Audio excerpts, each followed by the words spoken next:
Exactly. Why do I always forget how to make this full screen? Come on now. Your make what full screen? My like Adobe. I'm like on view. I'm sure it's here. I'm just being silly.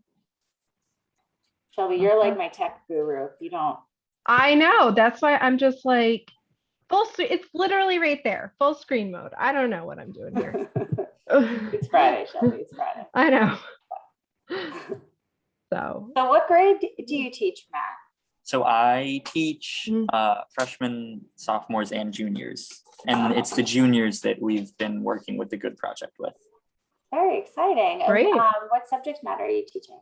I teach the corporate applications. So that's through the corporate work study program in Cristo Rey. And so, we felt like the Good Project was great for that because it's so much about work and trying to do good work. And so we do a lot of hard skills, especially with the freshmen and the sophomores. It's a lot of like understanding Word and understanding Excel and understanding PowerPoint. And so we thought the Good Project would be sort of a nice transition to some more reflection, soft skills, those kinds of things. How far have you got along with it?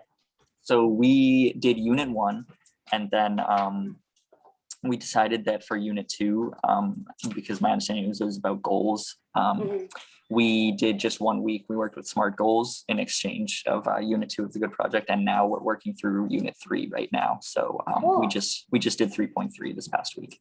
Nice. Wow, that's Great. really exciting. Thank you so much, Matt. It's so great to hear about that. Of course. Thank you. I think we're still waiting for a couple of our friends from Cristo Rey, Brooklyn right now. Yes. So we'll just hang on and then we can get started. Do you have any plans for Thanksgiving? I am going home. I'm from Boston, so I will be going there. Coming to our neck of the woods. Yeah. I knew there was something about you, Matt. I had a good feeling about you. We're like, you've got that Boston accent. Oh, you should hear my dad. Same. What part of Mass are you from, like Boston? Yeah, I grew up in West Roxbury. Nice. Yeah. Awesome. Yeah. And then I went to Small BC, world sometimes. so I've spent a lot of time in Brighton as well. Oh, yes. Cool. Right across the river from us there. Yeah. That's what I had a really good friend at Harvard. And so he was like, we're taking both sides of the river.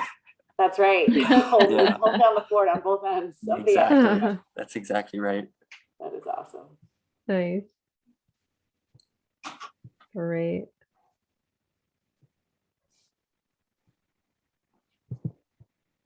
Wonderful, Adrienne. So you all developed the Good Awesome. Project curriculum? Is that right? We did. Yep. So I'm Lynn, by the way. I was a little late coming in. Sorry about that. No worries. Yeah, so we've all been working on the project for quite some time now. I was involved in the original research, and then over the past couple of years, we've spent a lot of time working in developing the curriculum. Nice. So in hand with a lot of educators. So we've had a lot of great feedback and guidance along the way. Yeah. Great. We have welcome Pam and Adrienne or Adriana. I'm not sure how it's pronounced. Adrienne. I'll be her voice box. Great. Oh. Okay. Maybe one more minute till 11:05, and then I don't know if we want to send a quick check in to Bill and see if he's joining. Yeah.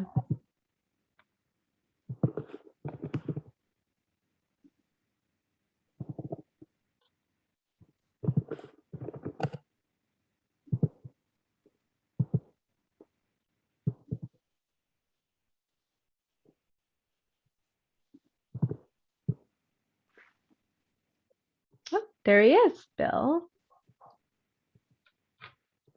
I know everyone's probably running around in schools and, Yeah, it's a busy time of year. Yeah.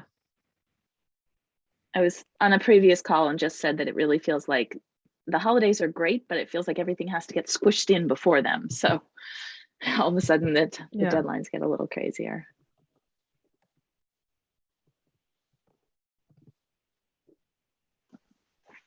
Yeah, we're just now finishing up the first trimester. On Tuesday it ends, the Tuesday before Thanksgiving. So Yeah, we're kind of in crunch busy time. mode, trying to get grades done. And the students have a lot of tests that they're doing, like midterm, end of the term tests. So it's busy here.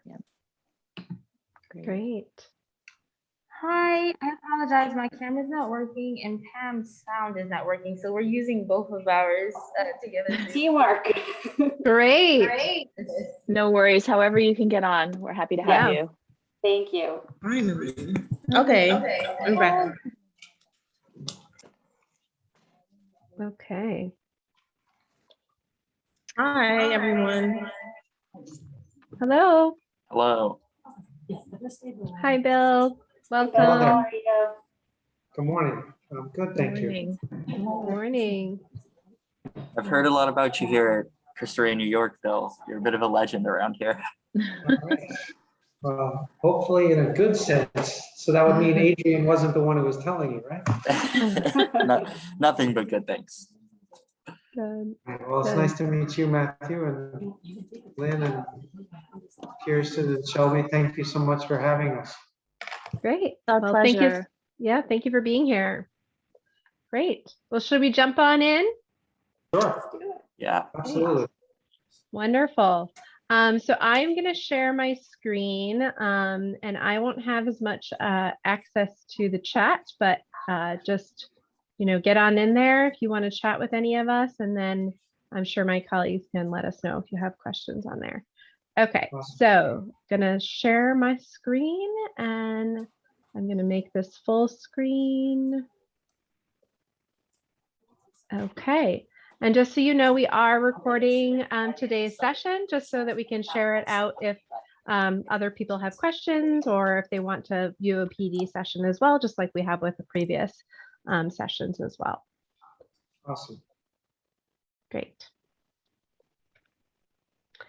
I'm going to turn it over to Kirsten to get us started.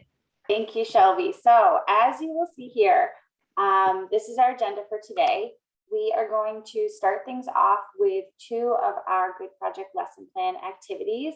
That way you guys can play student for a little while, take a break from teaching and administering. That will lead us into a little bit of background about the Good Project, a little bit of history about where the ideas come from, how they were developed.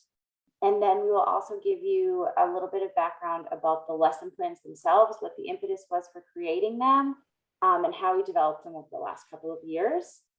Then we will round things out with some logistics about how we're implementing the lessons this year with teachers and schools, how the research process works, that sort of thing. And we will finish up with some time for questions at the end and discussion at the end.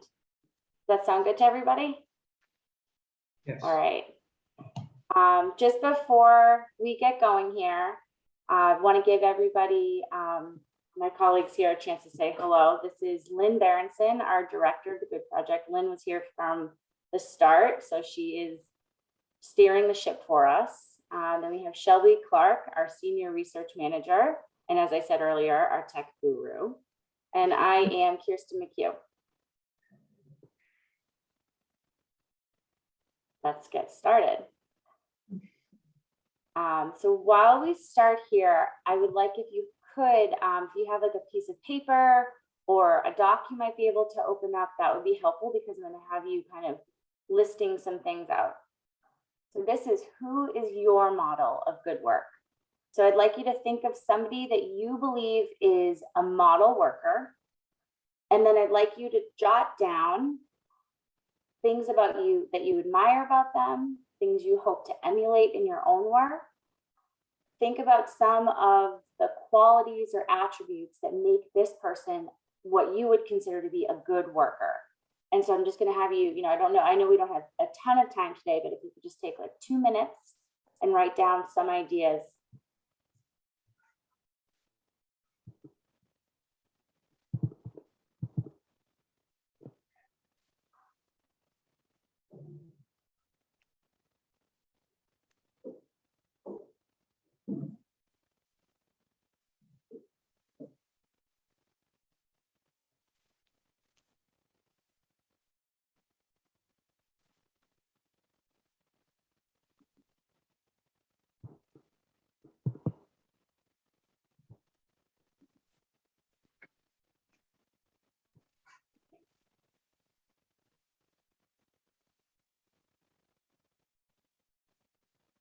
we doing? People feel like they have a pretty good list going?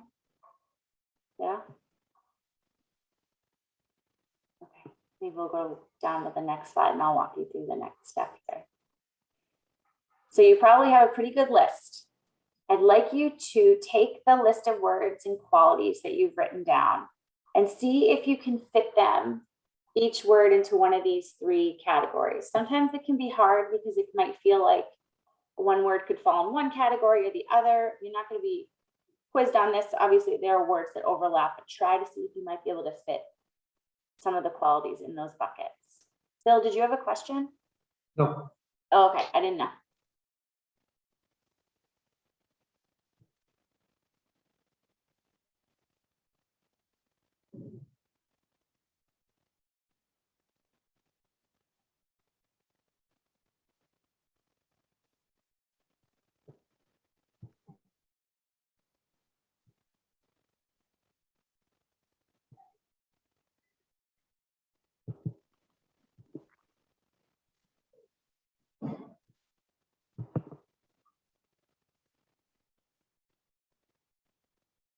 And so if you've had a chance to look at the lesson plans, you'll know that you'll probably be familiar with these 3 E's. These are our 3 E's of good work.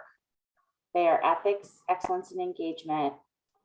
And we feel that, you can do good work in circumstances, in all different types of places and circumstances, but it's really hard to do good work without having these 3 things involved. Being able to have these 3 pillars.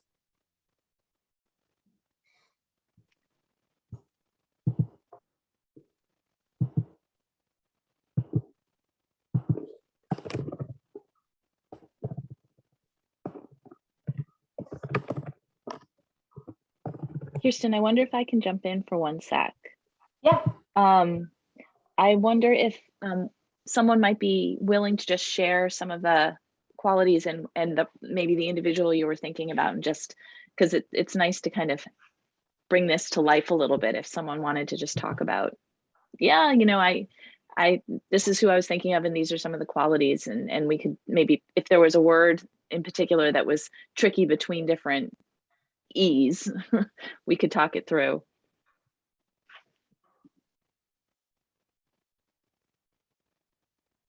she'd probably kill me, but I'm happy to do it because I literally just got off the phone on a reference check for Katie Seltzer, who introduced all of us to each other. Who Yeah. was applying for Wow.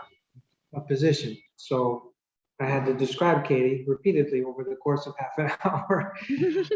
So I wrote down 4 things. I put strong work ethic. I put understands, embraces, and models the mission. I put collaborative, and I put open to growth, dedicated to continuous improvement. And I think this diagram is very helpful because something fits in each, and some of them fit in 2 or more of these. So I put strong work ethic and ethic, but because I'm saying it's so strong, I also think it trends into excellence. I put collaborative in engagement.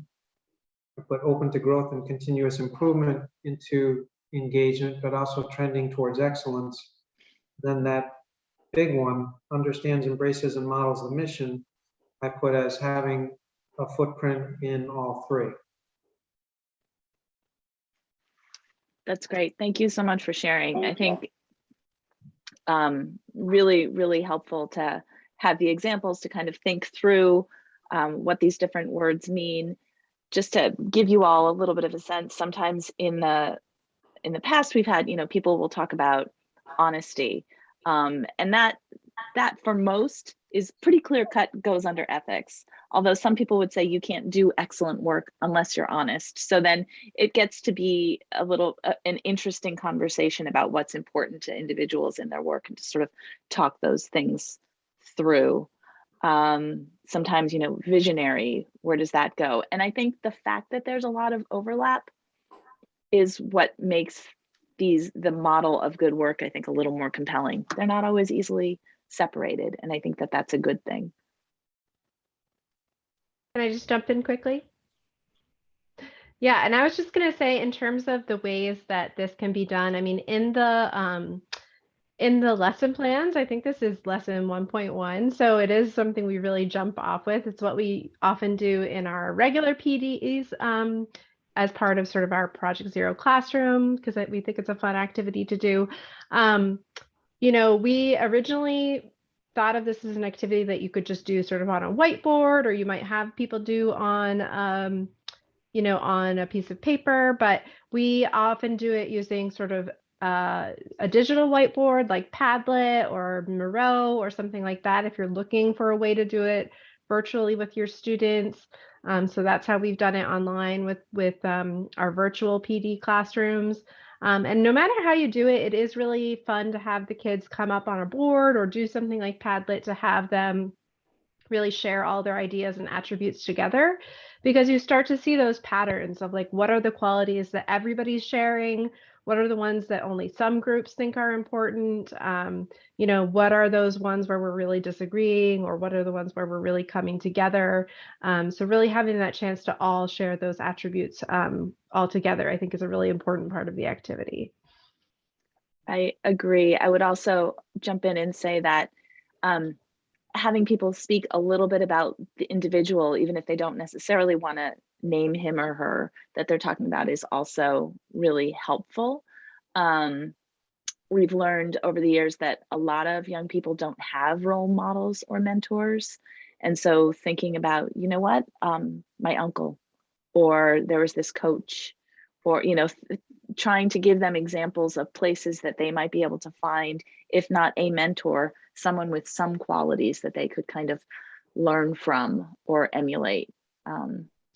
Matthew, am I right that you've already done this activity with your students, and did you have any sort of reflections that you might want to share?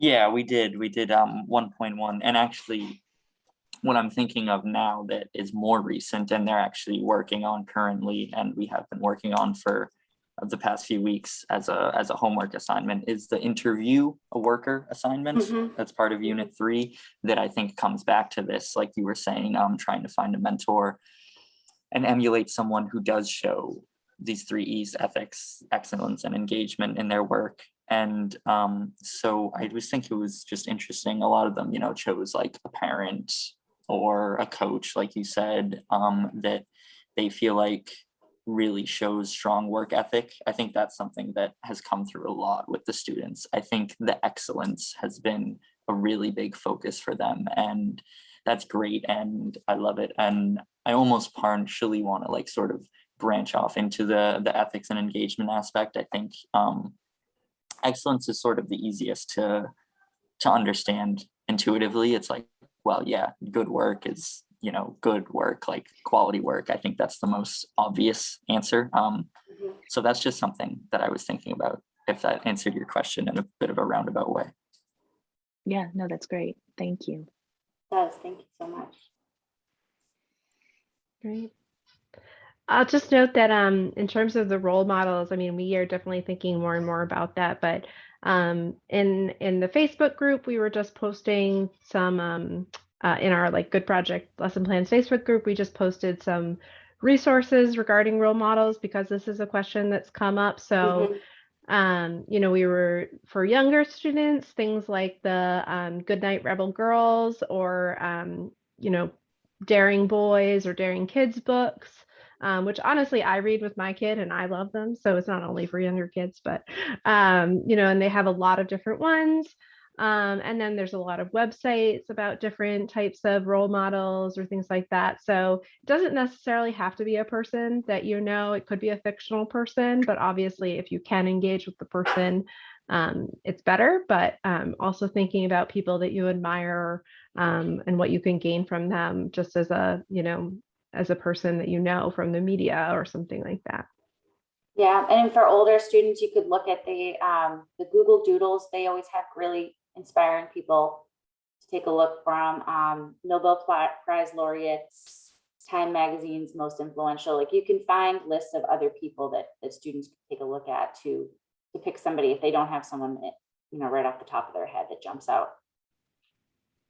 Should we move Great. on over to the next slide here? Thank you, Shelby. Yeah. Great. So this is just some more process to this. This is another activity. So I think we wanted to give you a sense of yet another activity here, the value sort. So we're jumping in the middle here. I guess I would say, I don't know if anybody has had a chance to look at the value sort as yet, but have a look here. These are some of the things that people say they value in their work. We have a larger value sort that asks people to sort these into relative importance and to them in their work. And it's a forced sort, can be really agonizing for some to think about, you know, what are the top 4 values? What are the second, I think 6 values, which ones are relatively neutral, and then less important and least important. One way you could do this activity is to think about what are the top sort of 6 values, and then narrow it down to 4, and then narrow it down to 2. What you will see here is a lot of overlap with the kinds of qualities that we just discussed in a good worker. So for example, honesty and integrity is here, curiosity, efficiency, hard work. I would say hard work is somewhat similar to work ethic, which Bill mentioned earlier. So thinking about some of these qualities, then we would ask, you would ask your students, or, you know, if you're doing the activity, think about yourself. What are the things that are most important to you in your work? I think starting with 2 can be a little tricky, but we only have so much time. So we wanted to give you a little bit of sort of accelerate the process, but just FYI, in doing this with your students, there would be more of a sort of winnowing down, thinking about, okay, so what is most important to you in your work? So I would just take a few minutes and think about identifying, okay, what is most important to you in your work at this moment in time? And if you have difficulty, I would ease your mind a little bit and say, it's just today. Okay, so tomorrow, I mean, maybe there's a lot you have to get through, so efficiency is more important today. These things change over time. So I would just take a few minutes. Go ahead. Sorry to interrupt, pardon me. Quick question.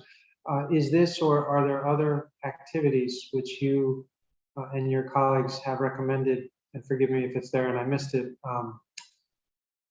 kind of as the prologue to beginning the good project work with our students, that they can circle back to at the end, kind of a baseline, and, you know, how have your ideas about engagement excellence and being ethical changed and, you know, complexified over time? Yes. Yeah, so at each, the end of each unit, we actually have a student self-assessment. And so the students can go in and kind of answer those questions at the end of each unit to say, like, what have I learned that's different? How have I challenged what I found? That sort of thing. They can, if there's a spot for them to record that at the end of each one. Sure. And even doing this same exercise, like at the beginning and the end, I think it would be interesting to see what they've come to value and how that might have changed. Yeah, I mean, I know personally, we've done this activity over the years, and I feel like each time, just as Lynn said a few minutes ago, it depends on the day. It depends where you are. These, you know, I think that there's probably a few that keep popping up for me because they're my values that kind of are core to me, but I definitely think that they can change, you know, from day to day, depending on what's going on. Yep. Is this arranged for them to do individually, or is there room for it to be done collaboratively? It's a great question. Yeah. So you could do it both ways.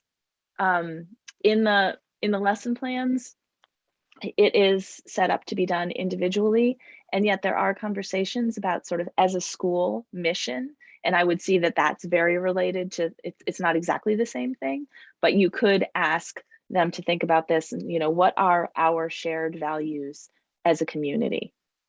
What's, and is everybody on the same page about what that is?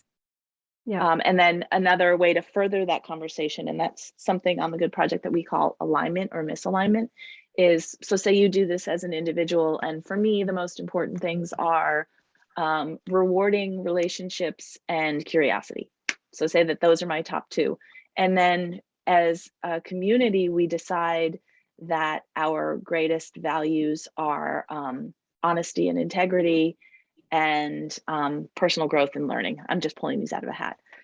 Those things are not, it's not as though any one of those values is better than another, but because we're working towards slightly different optimal goals, you can see that there might be, maybe this is why I sort of bump up against some things, because my values are not exactly the same as my communities. And that's a great point of initial discussion.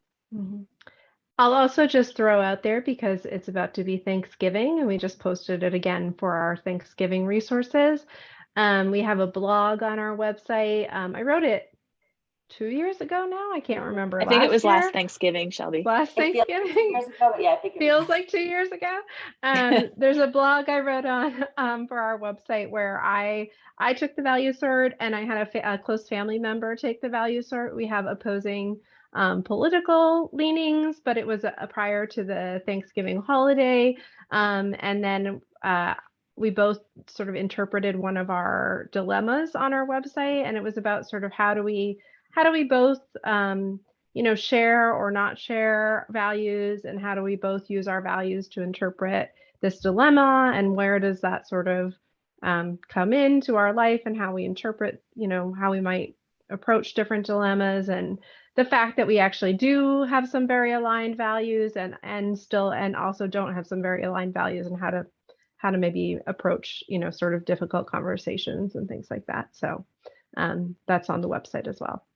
'Tis the season. I will Yes. also mention in the lesson plans as well that we have an online tool to do the value sort. And when you do that, you can actually, so students will do it individually, but then it will put all the data together, and you can see, students can say, oh, these are my values. This is what I came away with. And let's look up and see, where does that fall with the class? How many other people feel the same way? Oh, wow, I had these two as my least important, but there's 10 other people in my class here who have those as really important. So that helps explain where maybe some of the discussions are going in the classroom around other different topics. So it can be really a helpful way for students to kind of see what's going on, and for you to be able to see where the class is.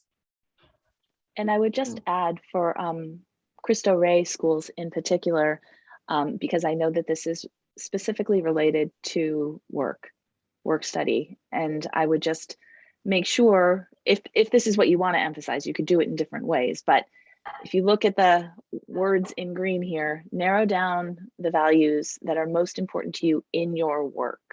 So it's one thing to think in general what's important to me as a person. It's another if there are values that you really want to emphasize for them in their work study experience. So you could, and you could even have them sort it in 2 different ways. So I just, that often gets lost in the shuffle. So yeah, I think we actually, I'm just going to move us to our next. Yep. Oh, well, here's, yeah. Yep. So you'll find in the lesson plans in general, we offer a lot of questions. And obviously, your students best. You may not need questions to guide discussion, but these are some of the questions that we have found particularly fruitful in the past in doing these exercises. So just some samples to get you going. Again, your students best. So, is there something that surprised you about your values?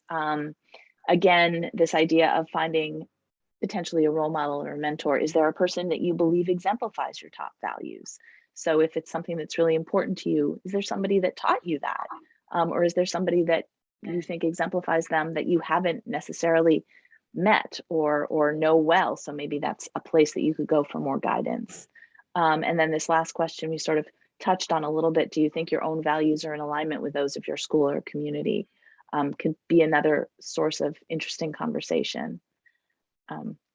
So again, just trying to get us going. Okay, and here again, some examples about ways to start a conversation about the value sort. So, thinking about a way to begin it with a class, we're going to be reviewing the value sort that you completed. Again, you could have them do it in class, or you could have them do it for homework and then bring it in as part of the conversation. some initial conversation starters, like how easy or difficult was it to you? Was there anything that was surprising? Getting some feedback from the students. And then you could have them talk in small groups about the top values, what's critical for doing good work. Again, returning to how we understand good work as those 3 E's, maybe going deeper into one or another of them. And then setting up the conversation for the next day, whether our own values align with community. So these things are flexible depending on what it is that you want to stress in your classroom. But these are some of the ways that we found this particular tool really powerful in the past.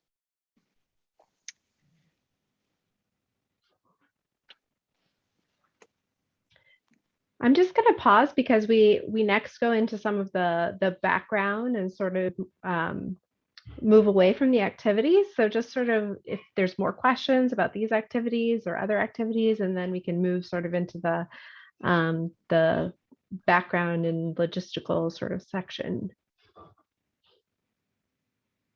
I had a question about the lesson plan. So with each lesson plan, is there an activity or is it just certain lesson plans that have activities? Yeah, there are activities in all of the lesson plans. Well, so they're 45 minutes each, set to be about 45 minutes, and there are activities, there are dilemmas, there are opportunities for reflection, questions, reflective questions, and then there are what we are hoping is that the student activities will be there's sometimes homework. You could do it as homework. It could be done in the class as well, depending on your timing. And basically, the student activities, their written work, will be building a portfolio. It's not, the portfolio is not meant to be a scary word. It's basically the students' work that we would love to gather, and the students will have it as a body of work at the end, so that we can again chart if there has been any growth, any kind of change over time. So yeah, and we'll give you some sample activities so you can see. We'll be walking through some of that, I think. Other questions before we move on? In terms of the assignment, are most of them reflective, like for us thinking if we wanted to like rate these, or is it something that, is it like a task? No, it's not a test. Not test, I mean like task, like is it something that we could have a rubric for if we wanted to like grade it? Yep, there is a rubric included in the lesson plans. So we took that into account. So there is a rubric so that you can basically check on the different elements of what we're hoping the students will learn. So you'll be able to assess their growth. But I will say that they are very reflective based assignments in terms of there is writing, but there's also worksheets where they have to sort of, some of them are check off what you think, one's like, do you think this is good work or not good work? Check these things off, or, there's a variety of different types of worksheets like that. And then we also encourage teachers to adapt the lesson plans to be in line with what is most useful for your classes. So adapt assignments if you feel like there's a better way that you would work for your classroom, or if it's a writing assignment and you feel like your students would prefer to do it by video or as an artwork, or however, whatever medium is best for them, go for it. And we're really interested to hear, this is why this is a pilot year, we're really interested to hear what works best for all of you and what adaptations you're making to the lesson plan, so we can hopefully build those in, as part of them in the future. And we would say, if you have a look at the rubric and there's something in there that it works or it doesn't work for any particular reason, or you need something else, we would love to hear that as well. And that goes for, the dilemmas and things like that are included as well. We have recommended dilemmas that are in there at the moment, but we have over 50 dilemmas in our dilemmas I'm saying the word dilemma too much. Dilemma database. In the dilemmas database on our website. So, if the one that's in there doesn't speak to your students, feel free to go on and pick a different one. Or if none of them feel like they're going to work, contact us. We're happy to work with you to find a different one. We have a ton of resources. So, we want to work with you to find what's going to work best. Yeah. Great. So let's maybe move on, or is there something else? All right. We sort of did this, so maybe I'll Yeah, I would, Yeah, I'll yeah, move I'd forward. keep moving.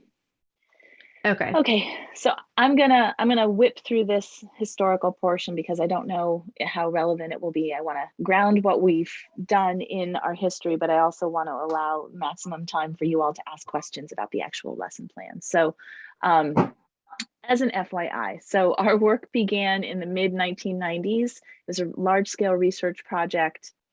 These are the three principal investigators.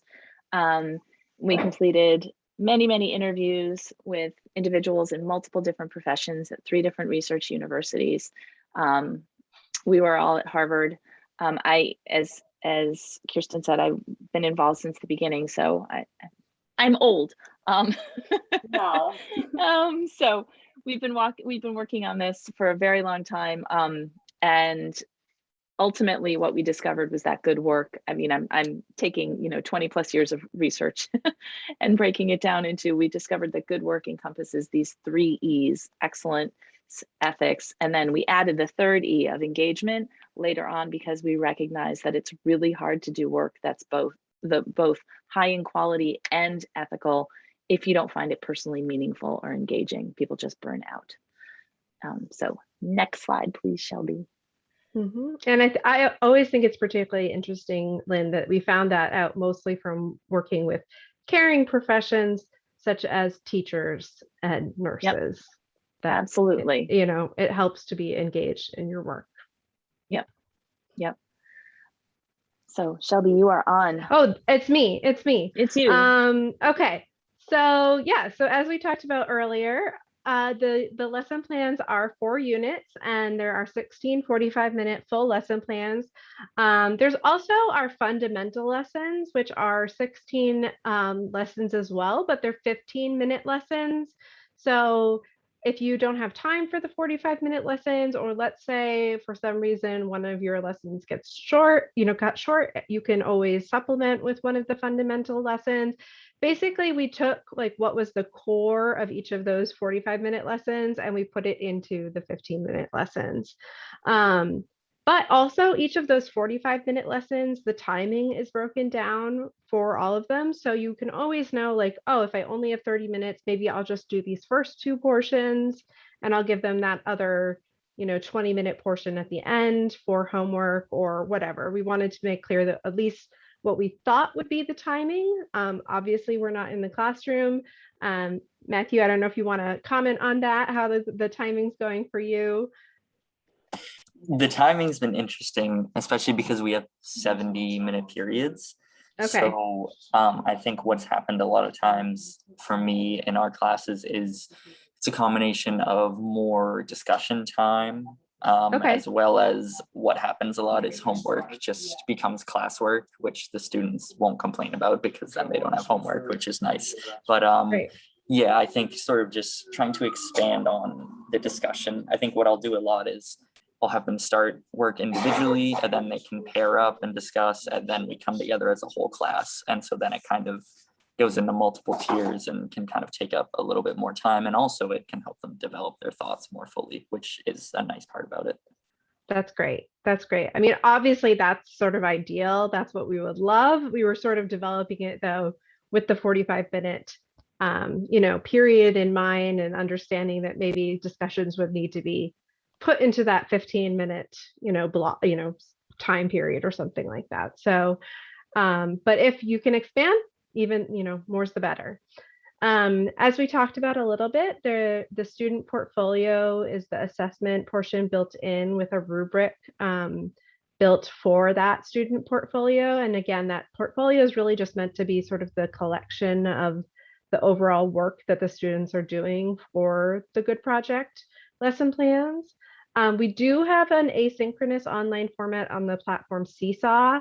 Again, if you do end up using that for some reason, we'd love to hear your feedback, or if there's other ones that you're interested in having, something like Flipgrid, or, we know there's a lot of other, similar online learning platforms out there.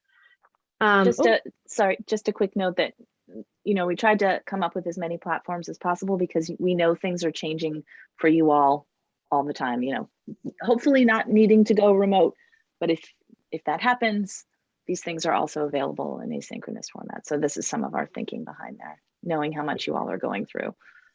Yes, the lesson plans are currently in a fillable PDF format. So you can, if your students are on computers, they can just fill out those PDFs like right on the computer. But we also assume that people will be printing out the worksheets themselves, and having them fill them out on a paper format.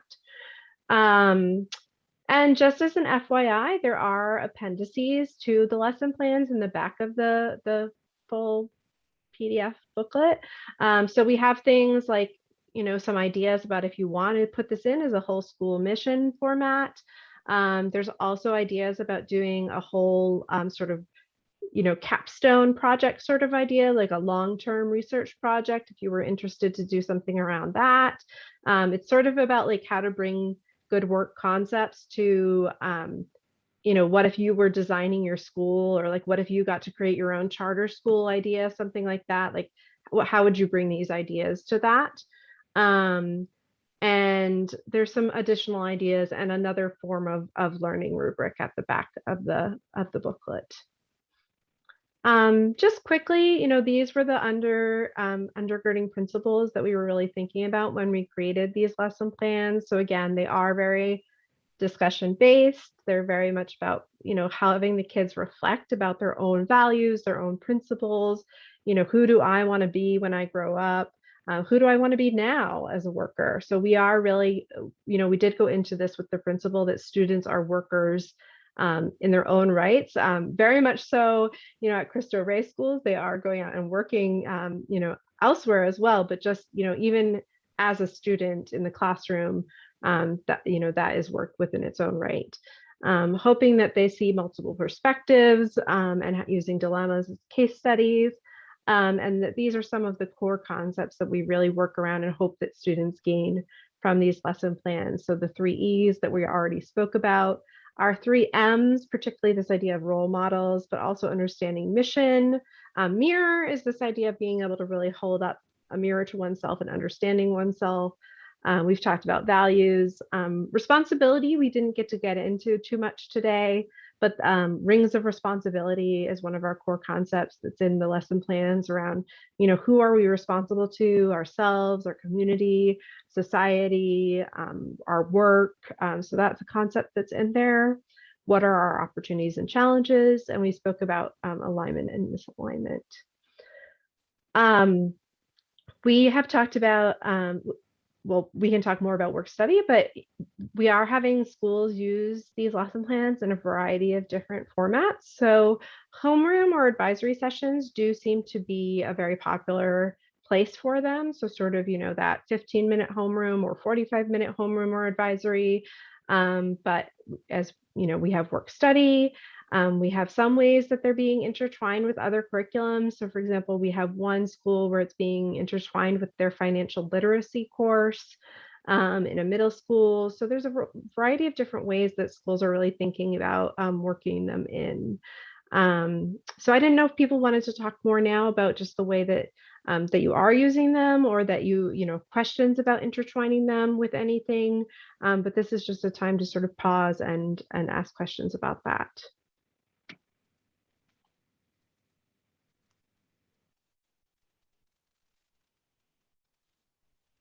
And if not, that's good too. I would just say, I don't know if everybody was on when, Matthew, when you first started talking about what you've been doing, if you could just basically say, so you're doing them in your class, which is like what the class is, and you meet for 75 minutes once a week. Yeah, so I can jump in for sure. So we have Thank you. our corporate applications class, which yes, it's a once a week class. We meet for 70 minutes, and it is meant to prepare students for being student workers and help reinforce some of the skills that they're going to be using as student workers. So, like I was saying before, for those who weren't here, as you start in freshman and sophomore year, it's a lot of hard skills. You know, we do Excel work and formatting in Word and things like that. And so now with the juniors and the seniors, although I don't teach the seniors, it starts to become a little bit more about the soft skills, sort of communication and reflection like this. So yeah, we've been using our corporate applications class to implement the Good Project, and we've been doing it with the juniors. Great. Thank you. Mhm. How have you found the students responding to the lesson plans? And don't spare our feelings if you know. Yeah, definitely. I think you know, it's a question of buy-in a lot of times. I think with the students, like I was saying earlier, the excellence, if you think about it from the 3 E's framework, the excellence kind of, it comes naturally, you know, it's easy to think about that if you're doing high quality work, that's an aspect of good work. I have been trying to get them to reflect more on the ethics side and the engagement side and think about, you know, like, what do you want to do with yourselves now and in the future that you really feel like you can find meaning in, and that you feel like you can be doing good in the sense of like ethical good. And you know, there is a variety of responses that I get from that. Some feel like it's a little bit like, oh, like, what are you talking about? Like, I just want to like get a job and like do my thing and try and, you know, Mhm. make my money. And then others are, you know, they are sort of dealing with those questions within themselves and thinking, yeah, like, I don't know, like, I want to do something that I find engaging, that like I want to be doing. I want to do something that has sort of a greater good. And I think trying to, you know, find the way to reach all the students is something that I'm working on for sure, because, you know, it comes a little easier to others. And, you know, trying to sort of get the buy-in from everyone is important, because when you have the same 3 or 4 voices talking in your class discussions, then it sort of, it can become stale for everyone else and even for the people talking, you know. So the more voices you have, the better it is overall. So I think Mhm. that's something that I've definitely picked up on. Matt, question. Has kind of organically or naturally students' prior experience, so at this point, essentially when they were freshmen, have they brought that up? Have they applied some of this to what they did as freshmen and have more recent experiences? So for instance, a core group of juniors, right, just came back from the Asian family teaching. Did that come up at all yet in classes in terms of an example of meaningful work? Yeah, that's a good thing to bring up. And I think it's also one of the issues is, like you said, they're juniors now, but really they mostly haven't been working in corporate work study in any real capacity since their freshman year. So I think there is a lack of work experience outside the classroom for them to draw on. But there are students who they will talk about, you know, maybe the jobs they have outside of school that they just have at, like, you know, a fast food store or something like that. And then I also have students who will talk about a lot of the clubs we have here. You know, we have our social justice club, and they'll talk about campus ministry. I didn't have the Ignatian family teaching come up specifically, but, you know, they'll talk about sort of as they interact with campus ministry and the hope walks and stuff like that they do. So those are things that are coming up, especially when we talked about the school's mission, because I know that's one of the lessons that was touched upon briefly. And we talked about sort of the school's mission, and on the one hand, what you think about the mission sort of in a vacuum as it is meant to be, and then how you see that mission actually being implemented throughout our school, and how much we feel like we're living up to what the mission is supposed to be, whether we fully or partially agree with the idea of what it's meant to be.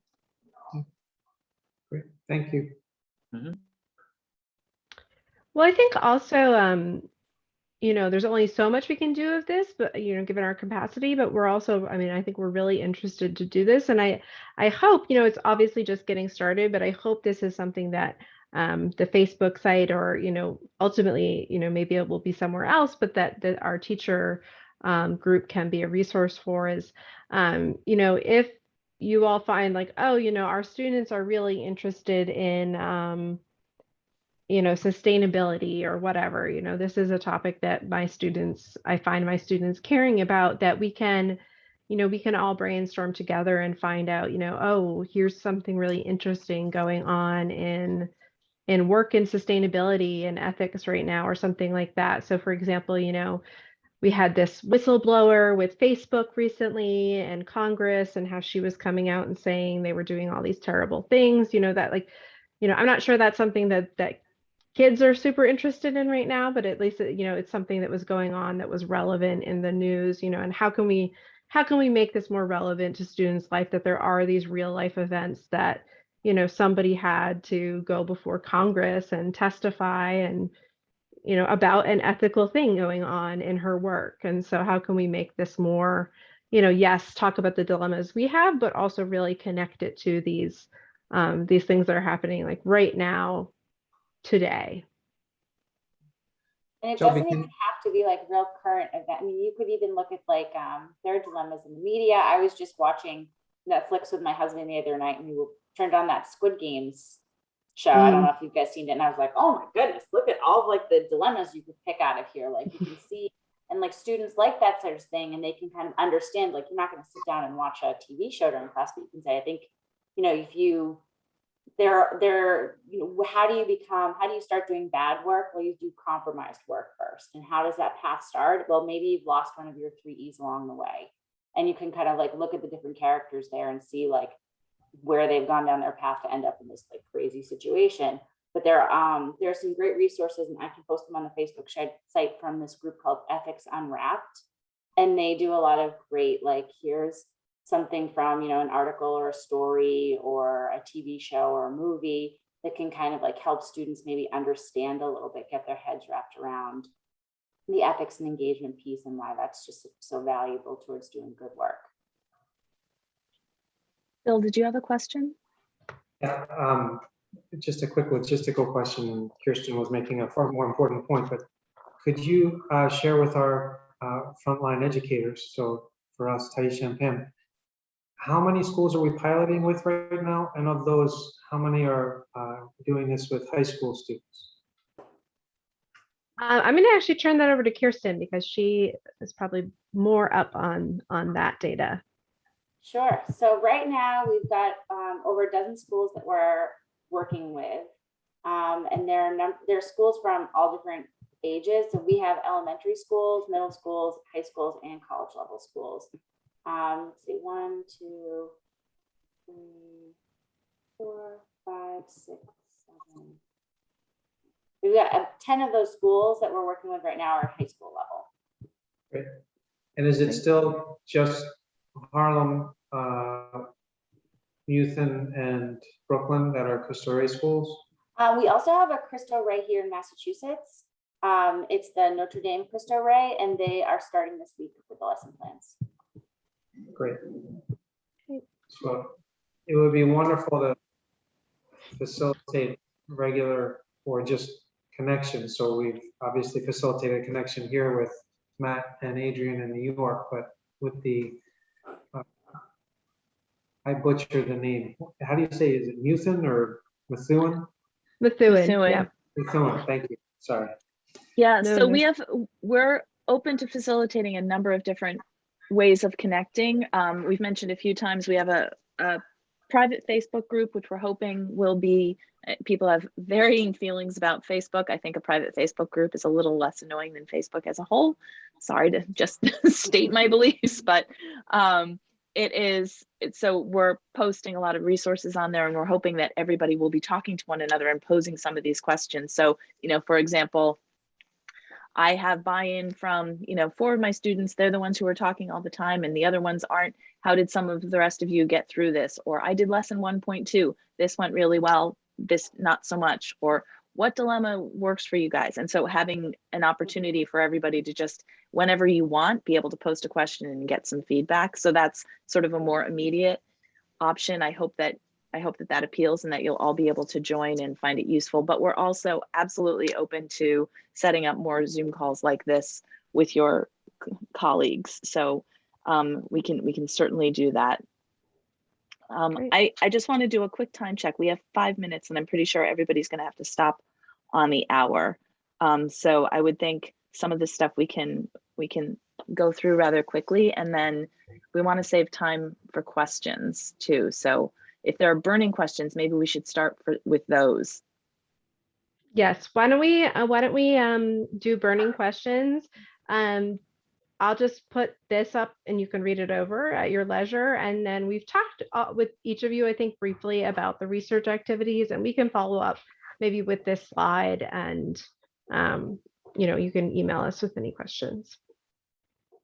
My question has to do with like the percentage of completion. How would that be tracked? Is that from our end or is that with you guys? How do we ensure students get the certification at completion? We are leaving that up to the teachers for their students. So pretty much in terms of the, for the teachers, it's just like, if you tell us that you've done 75% of the lesson plans or the fundamentals, and we have sort of, some sort of documentation, we're going to be sending out a survey probably mid-year and then at the end of the year, where it will ask you like which of the lessons you've done with your students. So that will be one way where we're just asking you like, how much have you done? And so by the end of the year, if you tell us you've done those, and then also for the students, this goes to the research portion. If we can have some sort of documentation, that's great, but that requires consent. So if not, then, I think we just need to have we'll email with you. And if we have sort of your word, I guess, basically that your students have done that, I think we're happy to work with all of you and figure that out. But really for you, using our rubrics or however you want to be grading your students, we're leaving the grading in your hands. And then we will issue the certification. Other Is that correct, questions? Kirsten and Lynn? Yeah. Yeah, absolutely. Yeah. And also certification it's an option. It's not at all required from our perspective. So that's just, for some that's an added bonus and it's something that's appealing, but if it's a pain in the neck and you don't want to do it, not necessary from our perspective. Yes, definitely. Shelby, do you want to maybe go to one of the later slides to see? Yeah, I think that's everything actually. It's just Okay, the research great. and then that, yeah. So research, I think, is something that we would love to be able to do with all of you. We understand that different schools have different, constraints that they're working under this year.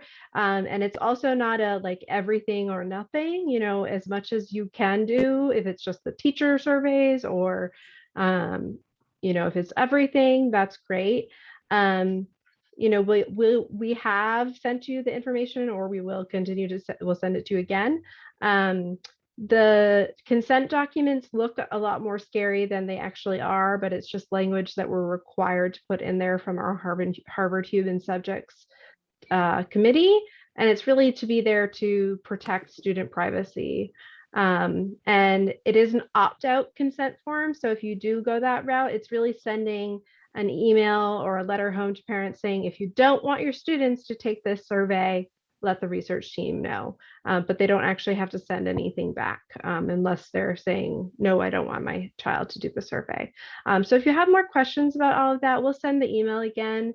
We're happy to answer any questions, but it's really the research activities are, teacher surveys, pre and post, like at the beginning and end of the year, student surveys at the beginning and end of your, whenever you're doing the lessons. And then we'd love to collect, some or all of, some of the activities that the students are doing, so we can look at that growth in their learning. So those are the main activities that we're hoping to gain some feedback. And it's really just to gain feedback on what's going well with these lessons and what's not going well this year. So we are pretty much at the hour. We will send a follow-up email. And then am I understanding that it would be helpful to set up a Zoom meeting between the different Cristo Rey schools? Yes. Okay. What about timing with that? Would in between Thanksgiving and the Christmas break be good, or would you like something after that? I'll leave that to Taisha and Pam. What would you find useful? Well, it would be based on your availability too. I think I'm trying to start the lesson probably the first week of December. So I don't know if it's a meeting that would have to take place before that, or it could be during that week too. So I'm open to anything that week. I think I'd probably have to check over with Adrian, but I would imagine that between Thanksgiving and Christmas would definitely work for us, like the week following Thanksgiving or the week after that in early December or the end of November. I can email you so that we could like solidify dates, so I can better look at the calendar. So That Yeah. sounds great. Well, Great. obviously we'll have to coordinate with Cristo Rey Notre Dame as well. We'll do our best. That sounds great. Thank you. Well, I hope this was helpful, and please do be in touch. We also have a fourth team member, Danny. So usually one of the four of us is always available, and we really do want to be here as a resource for all of you as you implement these lessons. So, to brainstorm with you or to answer questions. So please be in touch. Great. Thank you. Thanks so you all much, for being everyone. so much. Great. Thank you. Thank you. Have a happy All right. Thanksgiving. Yes. Happy Thank Thanksgiving you. to you all. Okay, well, bye now. Great. Bye-bye. Bye-bye. Bye-bye.